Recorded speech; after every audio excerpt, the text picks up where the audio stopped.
Let us now start the final keynote speech. It is a pleasure to invite Professor Kazutoshi Kudo. The presentation is entitled The Five Senses of Human Beings Through the Body, the Environment, and the Origin. It is going to take about 50 minutes for the presentation, and we will take about 10 minutes for question and answers. Please forgive us if it goes too long.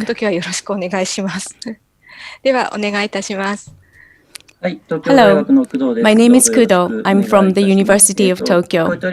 Nice to meet you all. I hope you can hear me. Yes, we can hear you. Now let me share my screen. Please look at the slide here. Once again, my name is Kudo from the University of Tokyo. I teach athletics at the University of Tokyo. Sports such as golf, snowboarding, and badminton, that kind of disciplines. Or fitness, I'm in charge of teaching the practical performances of such disciplines. So far, we have studied athletes of a variety of disciplines to find out about neural mechanisms and cognition behind their dexterity.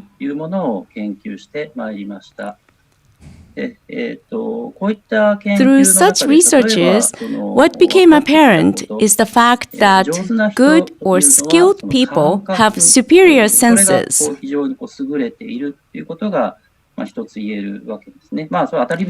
There's nothing surprising about this. But in performing and teaching athletic skills, senses play an important role. I have felt this strongly myself. Based on such thinking, the five senses, for example, the act of seeing, when we try to study it, what the textbooks say is this. First, there is the neural mechanism for seeing, which is visual processing. This diagram is from Candle's book called Principles of Neural Science. Here is the eye, and this is the object.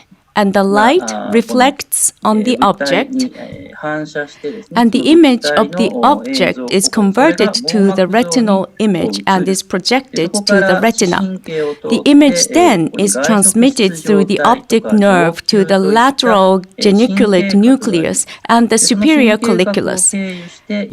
And the visual signal goes through this nuclei to the primary visual cortex. From the primary visual cortex via dorsal pathway, the signal goes to the parietal cortex and via ventral pathway to the intertemporal cortex. This is the textbook level explanation of the visual signal processing flow. Indeed, this visual processing pathway is involved in the act of seeing. This is a given, there's no doubt about it. However, if we consider the act of seeing from a closed perspective of neural mechanism, is this valid enough for us to fully understand the act of seeing? This is something that we researchers have to keep in mind. For example, I have conducted studies on baseball batting. These were joint researches. When the baseball batter captures the ball, of course, the batter is looking at the ball with the eyes, but the eyes are attached to the head, and the head is attached to the body. When the body moves, the eyes move with it.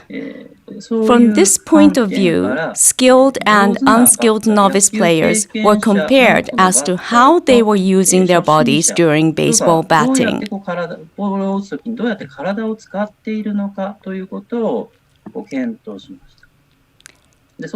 What we did find is in this graph. The horizontal axis is the time. 0 represents the moment that the bat hits the ball. It is called impact. The vertical axis is the position in the direction of X. which means the batter's position and the pitcher's position are linked by the x-axis. The area closer to the pitcher is above the line, and the area further from the pitcher is below the y-axis. Bat is swung backward once and is swung forward. When the bat is swung forward, there is an impact. Now, there is a big difference between the skilled and novice players when it comes to the moment of the impact. What's the difference? Baseball players stop their head movement when the body is going forward. On the other hand, novice players do not change their head movement and keep on going. For example, when I teach baseball, there are certain players who find it difficult to hit the balls. When this happens, I tell them to really look closely at the ball. When we say so, what happens is that the students stare at the ball. You may think that you are looking at the ball, but your body is moving, and therefore your sight as well, meaning that you think you're looking at it, but in reality, you are not looking at it. This happens quite often when the term look at is interpreted as direct your attention to the ball, then the movement of the head could not be suppressed. So achieving the right impact while grasping the position of the ball or while moving your body is important, but it's very difficult. So when teaching a proper swing, during the forward swing, have the player stop the forward head movement to learn how it should be is an important factor in teaching baseball batting. So when considering baseball batting, interpreting the act of seeing solely as an activity of the eyes is not sufficient. The entire body needs to be taken into perspective. Here is another example. This is a joint research with an automobile manufacturing company. We studied Formula One drivers and non-Formula One drivers. We compared their head movements. We attached small markers to their helmets and tracked the movements during the race to see how much the driver's head moved. These loci are the trajectory of the head. And looking at the F1 driver's trajectory, the range is very narrow. And at the same time, it's very regular.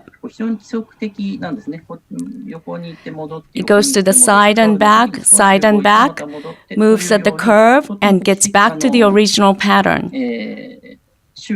So the movement is pretty regular and cyclical. In contrast, when we look at the drivers without the experience of driving in F1 races, you can notice that their head movement covered a wider range and were more irregular. It is often said that the top F1 racers see the world in a different way compared to ordinary people.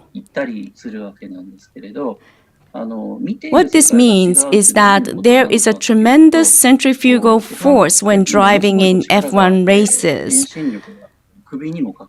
The same force is felt in the neck area too. As a consequence, the head moves a lot too. The way the world looks when the head is moving a lot versus when the head is not moving or just within a narrow range in a regular manner is physically different.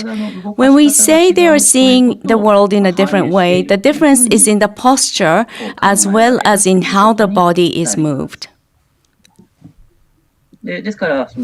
Therefore, the act of seeing is not limited to the neurological function of visual processing mechanism in the brain. It is not a local activity, but rather it is a systemic, whole-body activity. Especially in sports, it is felt that the act of seeing involves the entire body. Previous studies that looked into this topic include the works by Nikolai Bernstein. In his pioneering study of motor control, this Russian scholar Bernstein called that there is a multi-storied structure in motor skills.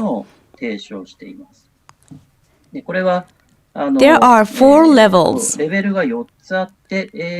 Levels A, B, C, D, those 4 levels. The higher the level, the more advanced.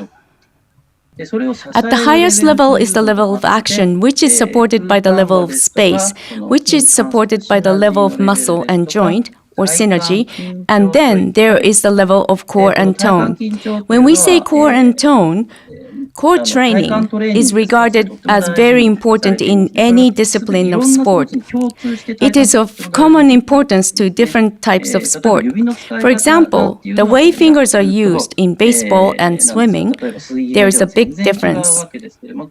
However, with regards to the way core is used compared to that of the fingers, there is a higher commonality.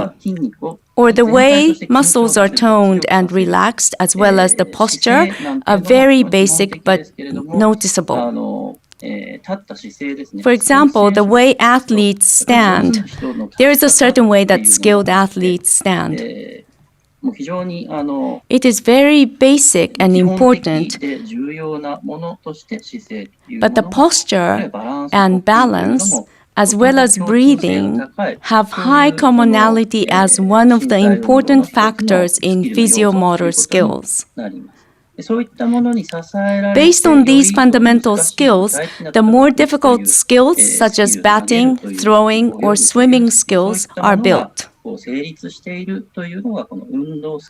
This is what the multi-storied structure in motor skills means. To make it easier for you to understand, let me show you a diagram. For example, here is a person juggling. Indeed, this individual is moving his arms in a rhythmical way and is looking at the stick attentively. There is cognition being involved in this action. Throwing the stick into the air so that it will move accurately is the challenge in juggling. The level that is mainly involved in this process in the previous chart is the level of space.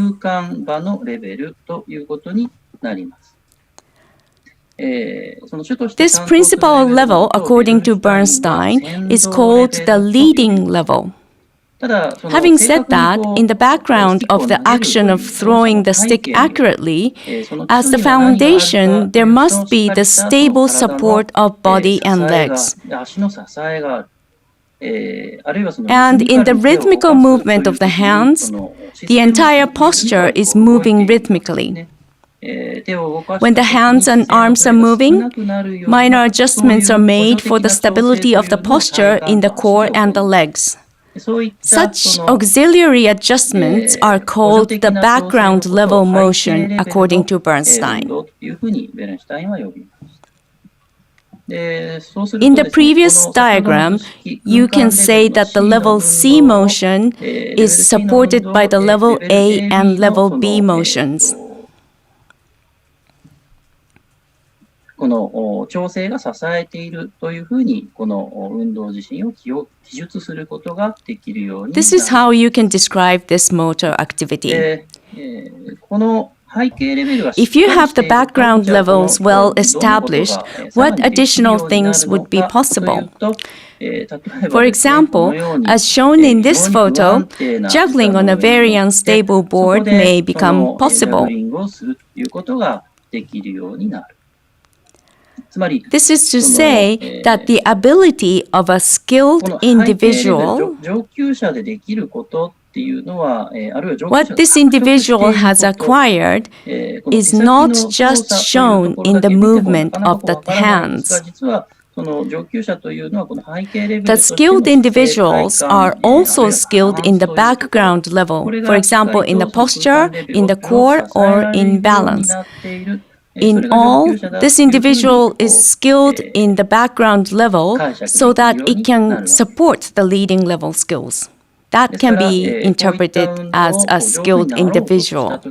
So if you want to be skilled in motions like this one, it is not only about the space level skills of how to see the sticks. Training focused on this level is not sufficient. You need to be able to balance yourself on this board without holding the stick, and to be able to move with rhythm on this board. These level A and B motions must be acquired thoroughly, and this will eventually lead to the improvement of these space level skills. 考えられるということになるわけです。さて、Of the works of Bernstein, the book Dexterity and its Development is available in Japanese as well. And in essay 3 of this book, this is what it says.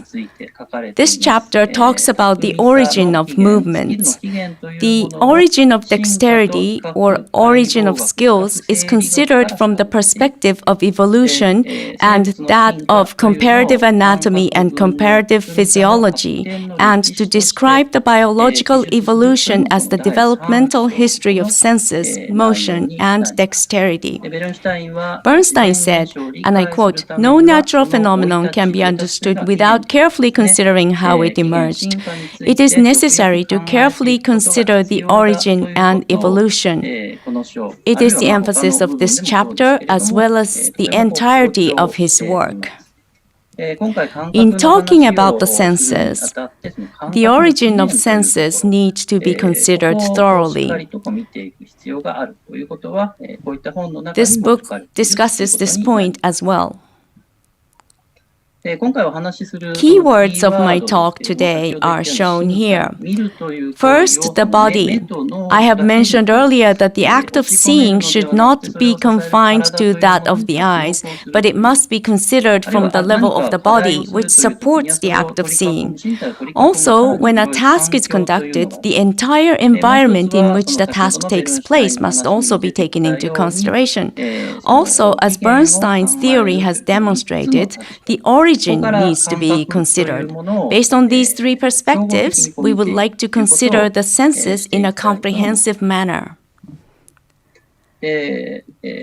Senses are commonly called the five senses. As you can see in this slide, these five senses are touch, taste, smell, hearing, and sight. In the textbook of development, there is a chart like this one. This is the development of the senses in babies. Actually, this is before they are born. From the time that they are in the mother's womb, the sensory organs are formed. The period that the sensory organs are formed are shown in this column, structural development. In the 7th week of gestation, the ears are formed. And from week 7 to 11, the tongue and nose, the olfactory organs are formed little by little. Actually, this is the skin. 7th week is the skin. And for hearing, it is the ears, and sight means the eyes. So the so-called sensory organs are formed around this time of gestation. Once the organs are formed, if the stimuli is given to these organs, they start to respond at specific period, and this is shown in the column functional development. So when the fetus hits each of these milestones, we will start to see responses to the stimuli. In terms of sight too, when we show babies something, it is known that in some researches that the primary visual cortex responds. In this textbook by Vauclair, it is stated that the function sight starts at the time of birth, but nowadays it is considered that sight is functioning even before birth. When we consider the order of development thoroughly, touch is the sense that is felt when something touches the skin directly. Therefore, it is pretty close to the body. Taste and smell are the same too. For the sense of taste to be activated, something must be placed on the tongue, so there is a direct contact. In terms of smell, the distance is bigger here. But it's difficult to smell an object 30 meters away unless the area is filled with the same substance. If it is further, it is more difficult to sense it, so it is more distanced than the sense of taste and the sense of touch. And in terms of sound, it is even further. You can hear it even when it's far. When it becomes too far to hear, sight can still capture it. For example, we cannot hear the sound of the sun burning, but you can see the sun shining. So we can say that the sight is a very distant sense. The order actually develops in the order of the distance from the body, from near to far. This is the general direction of development.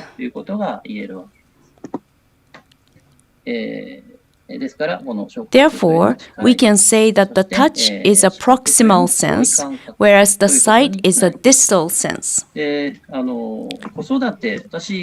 parenting, by the way, I'm a father of 2 children. One is in 5th grade and another one is in middle school, 7th grade. When they were attending nursery school, the director there talked about this 4 golden rules of parenting at the enrollment ceremony every year. I searched for its source without success, but this is what it says. Infants, hold them tight by the skin. Toddlers, let go of their skin, but don't let go of their hands. Children, let go of their hands, but don't take the eyes off of them. Adolescents, take your eyes off of them, but don't take your minds off of them. This is shown in the order of development. If you consider this carefully, you will notice that this is the distance that is in question here. And from the perspective of the senses, you have touch, sight, and after sight, this is about existing in a place where you cannot see them, so it's more distal to the sight. So there is a sense of existence after the sense of sight, and this is what is shown here. Even if you cannot see it, even if it is blocked, beyond that blocked point, there is an object or an individual, and it is possible to feel it. So this is more distal sense. So in that sense, these principles are listed in the order of the distance. Of these senses, for example, the smell is slightly distal to the taste, but is proximal than the vision and touch. Let's take a moment to consider the sense of smell. When we talk about the sense of smell, what we call the Proust effect is a very often cited concept. There is a very well-known anecdote. Shown here is a passage from a novel by Marcel Proust, In Remembrance of Time Past. As you can read here, the episode involves a piece of madeleine dipped in tea. The smell of the madeleine and the tea evokes all of a sudden the past memories vividly. This anecdote, I researched in detail myself.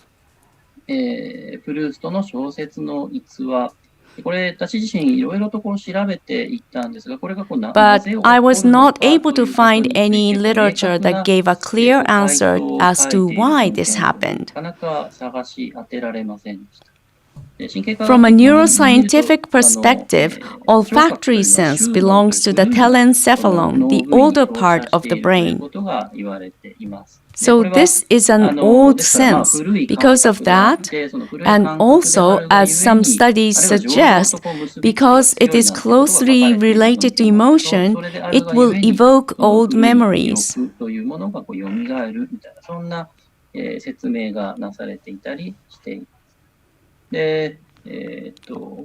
Also, in preparation for this presentation, I got to reread the works by Charles Darwin. In searching for the origin, it was important that I went back to Charles Darwin, author of The Origin of Species. This perspective, as shown here, is very important. The principal thinking of the origin of species is this. Many animals of all species branched out from one single ancestor. The common ancestor has a common primitive feature that would predict the future development.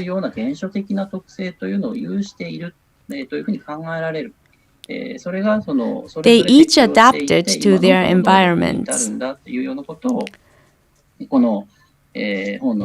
And this is what Darwin wrote in his book. I was actually really surprised when I read a passage about the sense of smell written by Darwin. It is about vestigial organs. For example, humans do not have tails. The common ancestor of the humans and the animals had tails, and humans lost it through evolution, whereas some of the animals retained it. In his description about human vestigial features, he said that the sense of smell too was one of such traits. Dogs, cats, and horses have much developed sense of smell than humans. Human sense of smell is close to vestigial, but it can still evoke forgotten places and sceneries vividly.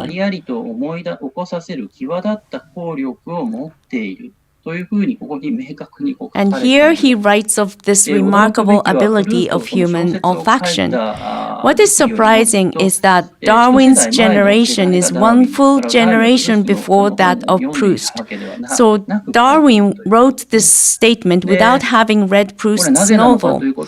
So Darwin pondered on this issue too. In order to understand this, the origin and evolution of olfaction needed to be considered. So how does olfaction work in animals? These animals with developed sense of smell, are they using smell to remember people and places from the past? How are they doing it? They use smell for that. Therefore, memory and smell are inseparable for such animals, and this inseparable relationship is also still seen in humans. Though it has become vestigial, it is surely handed down to us humans. So, the recalling of things from the past through smell can very well happen in humans. Now, the relationship of distance can be considered in relationship to the timing of the appearance of each sense in the evolutional history of humans. In the history of the planet, so it is the difference in the period of appearance. Tactile sense, sense of touch, is the oldest sense. Sight is relatively new. Though by new I mean about 500 million years ago. There was a period where the numbers of species increased explosively around 500 million years ago. It is said that sight emerged around that time. Living organisms in the world of 2 to 3 billion years ago did not have visual organs or eyes, it has been found.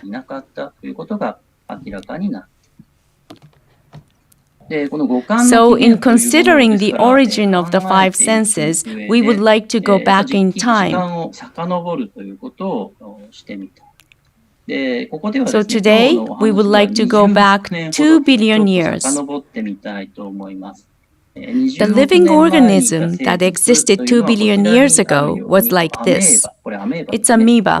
Amoeba is a protist organism. These squiggly projections are called pseudopodia. They move slowly by projecting and retracting these pseudopodia. Amoebas are protozoas. What kind of senses do amoebas have? Let's consider the senses of amoebas. In doing so, we need to consider the environment. To begin with, physically, what are we perceiving with the five senses? First of all, sight. Lights are in fact electromagnetic waves. Electromagnetic waves transport heat, which is the medium for heat transmission. And the sight is the sensory system for the perception of light. Hearing, the sound wave is the vibration of air. Voice and sounds are collectively called compressional waves. The wave of the air directly reaches the tympanic membrane or eardrum, and the organs that perceive these mechanical waves are the so-called auditory organs. Now, how about taste and smell? What are actually perceived? Well, we are sensing chemical substances. The difference in taste is coming from the difference in chemical characteristics of substances. And the olfaction, or the sense of smell, is about capturing the micromolecules that are floating in the air. And when the molecules of the chemical substances are captured on the tongue, though in many cases these are dissolved in water, is considered as taste. Of the five senses, touch has a special place. The researchers of the haptic sense often claim that the sense of touch is special. Now let's see what's being sensed in touch. When you think about it, all of these, you can feel almost all of these through touch. Tactile sensation can sense hot and cold. The fact that it's hot or cold can be sensed through touch, and whether the hand is actually touching an object or not. So this is very much closer to the sense of the skin. Another example is the chemical substance such as toluene and benzene. When the skin is in contact with such chemical substances, what happens is that the skin starts to feel itchy, tingling, and painful. In this sense, the skin can sense almost all of the characteristics of the environment.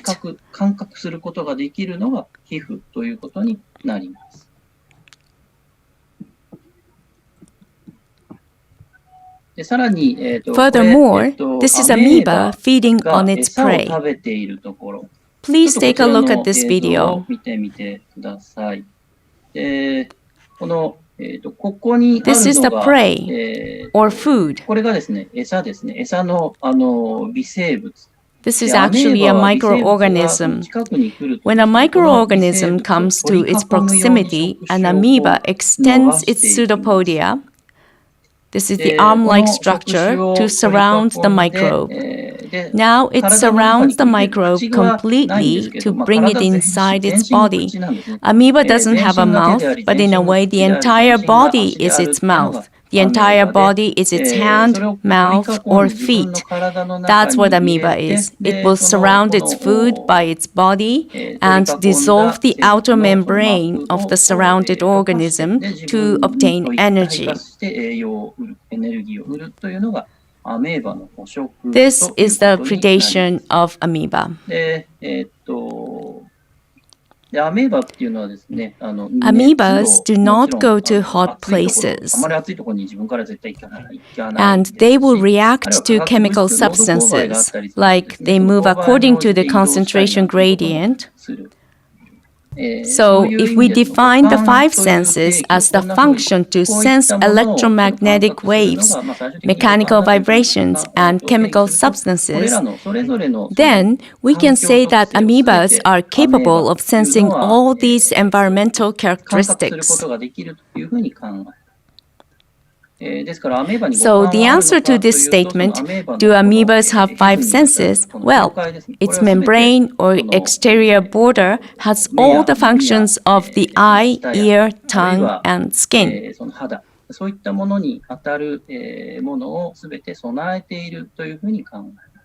We often see amoebas illustrations like these, with eyes being here, mouth here, hands and legs here. The actual image of amoeba is not that it has a set number of eyes in a specific location, but rather the correct representation would be something like this. There are eyes all over the place, mouths all over the place. Wherever the prey comes, it can eat it on the spot. It has ears all over the place, hands all over the place, as well as feet all over the place. This is how you can look at amoebas. Let's consider now the sense of hearing from such perspective. When we talk about hearing, the main auditory organ is the ear. There is the outer ear and the inner ear. In the inner ear, there are auditory hair cells that capture the sound. This is how the organ looks like. The origin of the ear, when we consider the origin of the ear, we will learn that there is a connection with the fish. Fish has an organ called lateral line. Lateral line captures the tactile sense. So this is the sense of the skin. There are holes in the lateral line, and when the fish swims, the water flows through the hole. And inside these holes in the lateral line, there are nerve cells to sense the water movement. Through these cells, the speed at which the fish is swimming, as well as the vibration of water, are sensed by the fish. And this lateral line organ is known to have mutated into the ear in humans. What gets sensed or detected changed from water vibration to air vibration, and the organ used to be placed at the body surface, but it is now placed independently in the facial area. These are the findings so far. This is the image of the lateral line. It is that of a Red Sea bream. This is the enlarged image. If you were to enlarge it further, you would see the holes in the line. So this is the sensory organ in the body surface. The fish is feeling the sound with its skin. If this is the case, how are humans hearing? The auditory organs are the ears, but are we hearing with just our ears? This question comes up. Of course, when we use a headset, we put it on the ear, and the sound comes directly from it, so we are hearing the sound with our ears. Going back to the previous diagram, the mechanical vibration traveling through the air is perceived by the ear, and the vibration traveling through the water is perceived by the tactile sense. But the signals can be identified as both auditory and tactile signals. So the sound has both of these aspects. So the ears, which are telereceptors, do perceive the music, but if we think about it a bit further, if we consider the music as sound waves, these waves can be perceived by the skin.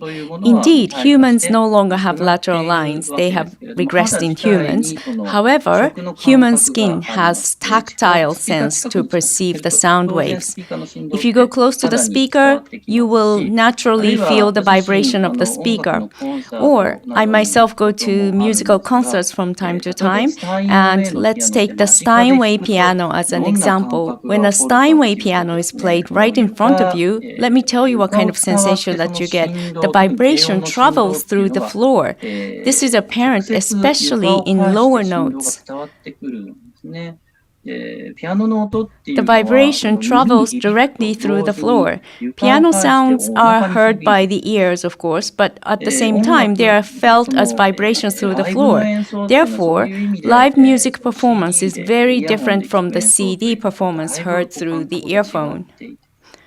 Live performance has an aspect of direct listening through the skin.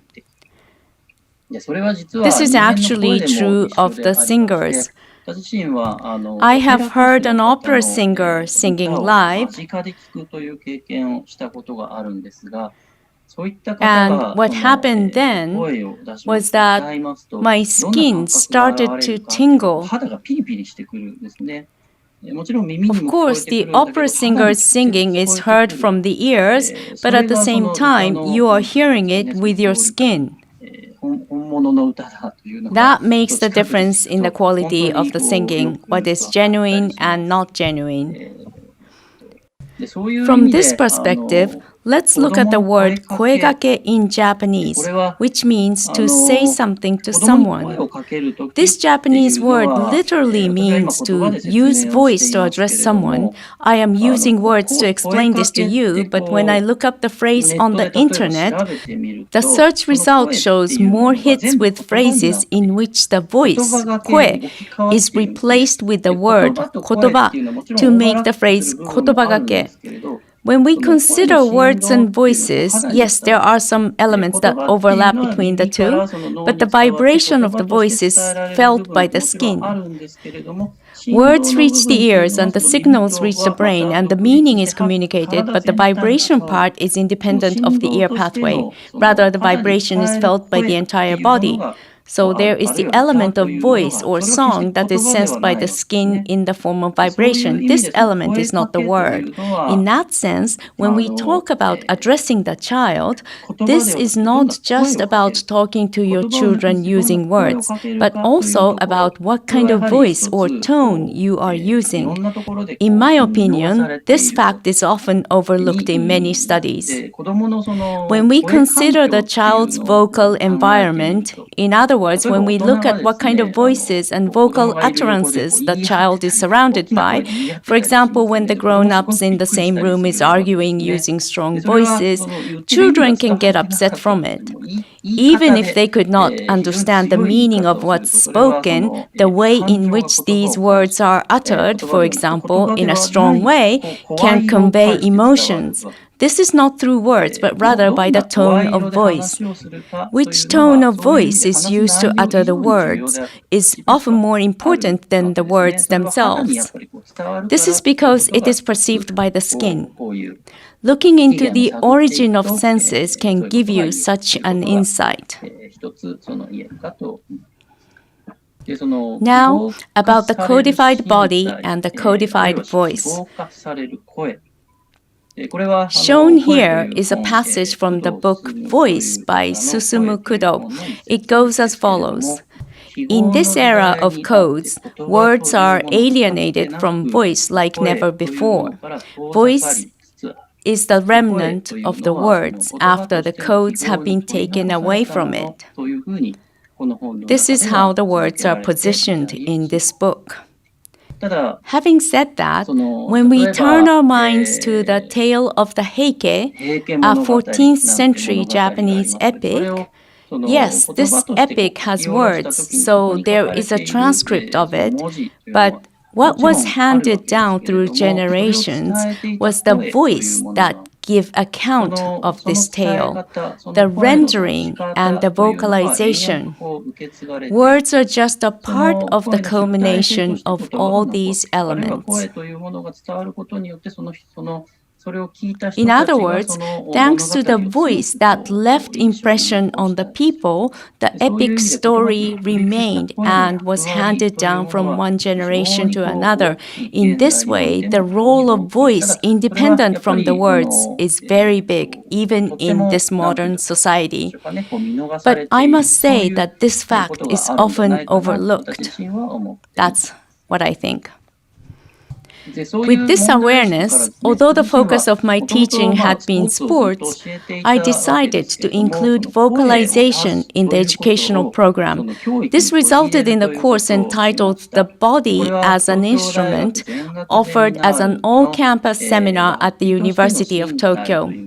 Vocalization is a whole body action. The entire body is an instrument.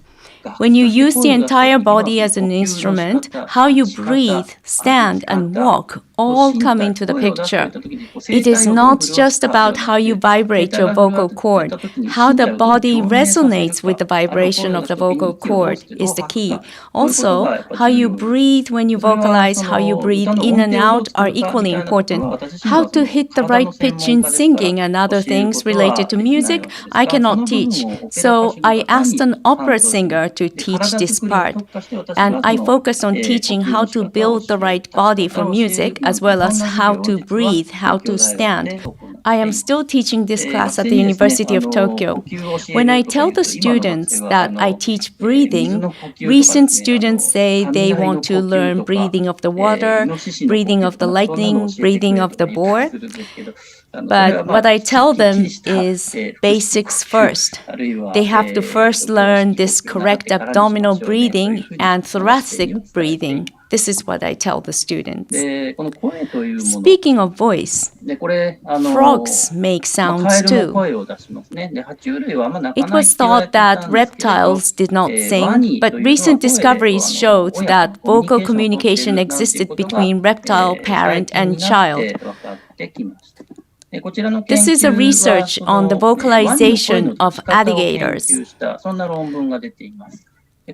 This actually won Ig Nobel Prize, but what they did is that they filled the chamber with helium and put an alligator in it. It happens in humans too. When you inhale helium and smoke, it will sound like this. Helium amplifies higher vocal sounds. This is because sound travels faster in helium. If you are vocalizing by resonating your body, the sound becomes higher, and if you're not using your body, the sound will not change. So when they checked if an alligator is resonating the body when they vocalize, the results showed that they did. As shown here, it was found in the alligator, the first formant, which is the fundamental frequency of the vocal cord, does not change with or without helium inhalation, but the overtones such as first formant and second formant get elevated when vocalized after helium inhalation. This showed that alligators use acoustic resonance of the body to make sounds. What does this mean from a zoological standpoint? If the whole body is used to resonate the sound, the size of the body will influence the pitch. The smaller the body, the higher the pitch, and the bigger the body, the lower the pitch. In humans, vocal pitches are different between male and female. This comes from the difference in vocal cords, but also the difference in body sizes. Alligators have the same tendency. Bigger alligators tend to have lower voices, and the alligators with higher voices tend to be smaller in their body sizes. In other words, just by listening to the voices, alligators can tell the size of the collar. Predators can also tell the size of the alligator.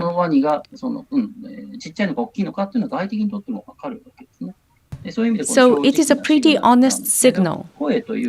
So the vocalization is directly linked to the appearance of the collar. In other words, this research showed that it is physically possible for certain animals to visualize the appearance of other animals. When a mother sings very close to the child often becomes very emotional. You can find many videos when you search "baby gets emotional" on YouTube. This shows how the mother's voice resonates with the child, especially when she is very close. This is most likely because the baby is feeling the mother's voice directly with the skin. Currently, I am conducting a variety of researches on the relationship between the sound and the motion, together with Assistant Professor Miyata at the University of Tokyo. In a rhythmical motion, when it is accompanied with rhythmical vocalization, both the motion and the vocalization are more stable compared to when they are conducted independently.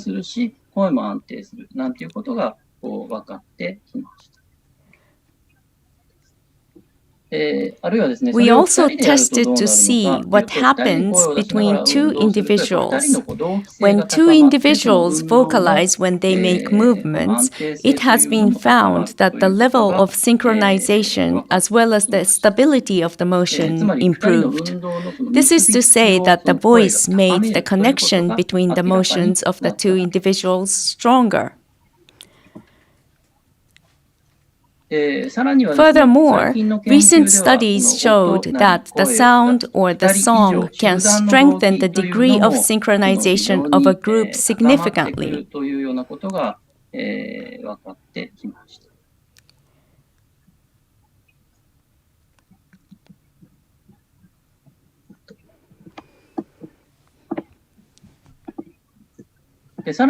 And as to what happens when the motion synchronization of a group is elevated, it has been found that pro-social behaviors of the group will be enhanced.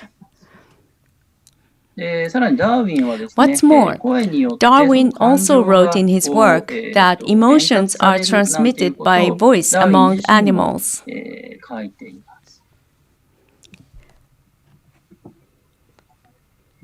Come to think of it, music has the power to unite hundreds of thousands of people. It is such a powerful medium.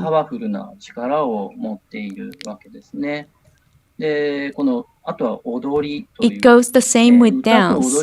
Songs and dance have so much in common, and there is no human culture without either of them. So these are the elements that commonly exist in every culture. Also, humans are known to make groups, and the formation of a group and the culture of songs and music actually have a lot in common. They are very closely connected according to the findings of recent studies. Music and dance are art forms that make strong ties between people.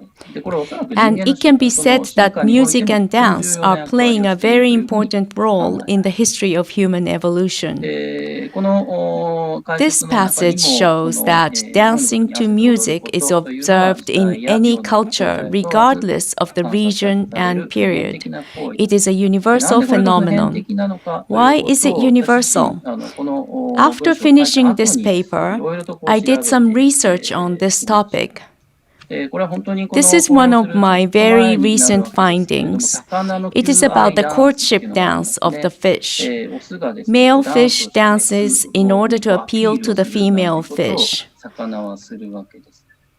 I originally thought that this was a visual appeal since it was a dance. But when you think about it carefully, water vibrates when they turn, and when they make other moves, and this vibration transmits to the recipient through water, which is the medium. So when you think about the fish making courtship dances,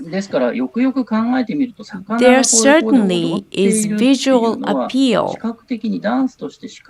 But at the same time, there is the vibration that is communicated through water. If you replace water with air, this formula is that of the song. It's equal to singing. For fish, the vibration from moving has a communicative role in that the vibration reaches the skin to send the signal. So going back to the previous diagram, this mechanical vibration, when it travels through air, it will be perceived by the sense of hearing, and when it travels through water, it will be perceived by the sense of touch. If we consider the dancing of the fish, we can also interpret that they are singing. In a way, for the fish, singing and dancing have merged into one.